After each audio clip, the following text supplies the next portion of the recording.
Hello, all travelers. Today I will take you on a new journey full of curiosities and that you will not want to miss. Make sure to stay until the end, and if you like it, do not forget to leave a like and subscribe so you do not miss the next videos. Let's get started right away and enjoy listening. Humans are distinguished from all other life forms by their extraordinary capacity for creation, a gift that, in most cases, has been used to promote progress and technological development, significantly improving living conditions. However, throughout history, this creativity has also taken a dark turn, being used to invent some of the most brutal and horrifying torture devices and methods of execution ever known. Many of these macabre devices have been used to inflict unspeakable pain and death in horrifying ways, as described in this narrative.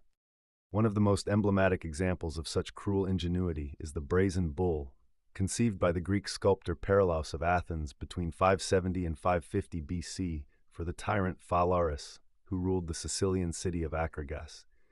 The bull was a hollow statue, made entirely of bronze, inside which the victims were enclosed and subjected to a fire lit beneath it. The intense heat led to their death by combustion, and the smoke coming out of the statue's nostrils was laced with incense to cover the smell of burning flesh. Additionally, the bull's interior was said to be designed to amplify and distort the victims' screams of pain, transforming them into sounds reminiscent of the roars of an enraged bull.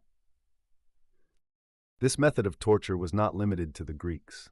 The Romans also adopted it, using it to torment and execute numerous people. According to some sources, some Christian saints, such as Saint Eustace and Saint Antipas, would have found death inside a bronze bull. Another brutal method, crucifixion, was widely practiced in ancient times by many civilizations, including the Persians, Romans, Carthaginians, and Macedonians.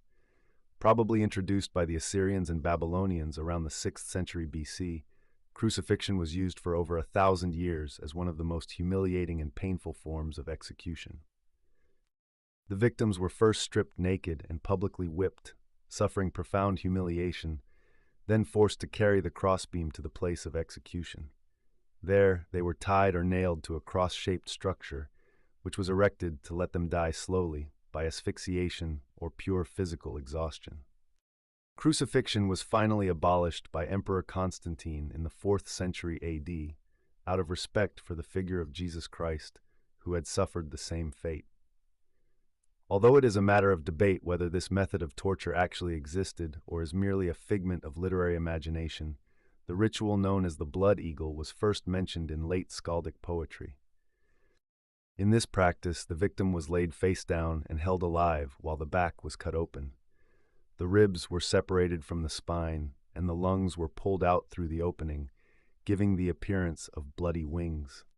If the king's sagas are accurate, this execution technique was one of the most brutal, painful, and terrifying ways to die. The first recorded account of this practice dates back to 860 AD, when the Viking Ivar the Boneless, son of the legendary Ragnar Lothbrok, ordered the Northumbrian king to be executed by Blood Eagle in revenge for throwing Ragnar into a pit filled with venomous snakes, causing his death. The ancient Romans, famous for their gladiatorial combats in public arenas, also used a method of execution called sentence to the beasts.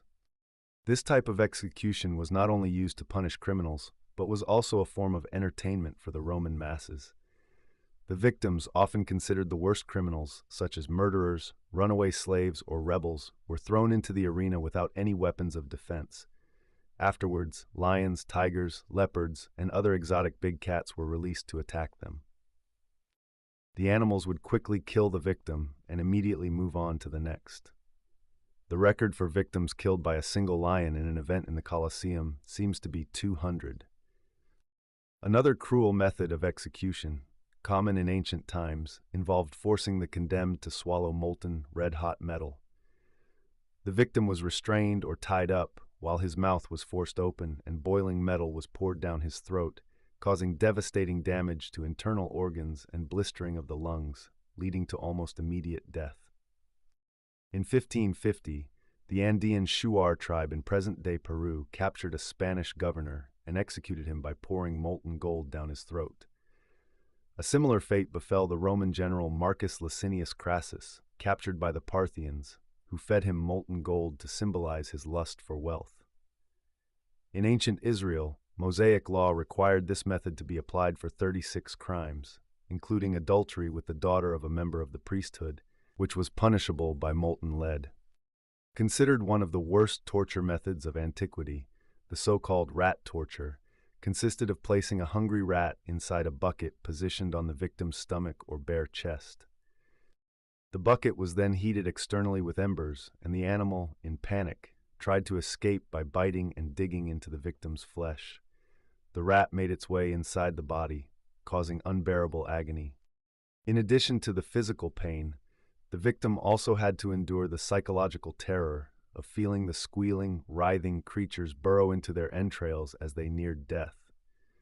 Although this torture method is often associated with Elizabethan England, rat torture was frequently used until the 1980s by military governments and intelligence agencies in parts of Latin America. Our journey has come to an end. Thank you for watching till the end. I hope you enjoyed the video. And as always, let me know what you think in the comments. And don't forget to subscribe to the channel and leave a nice like. See you in the next video.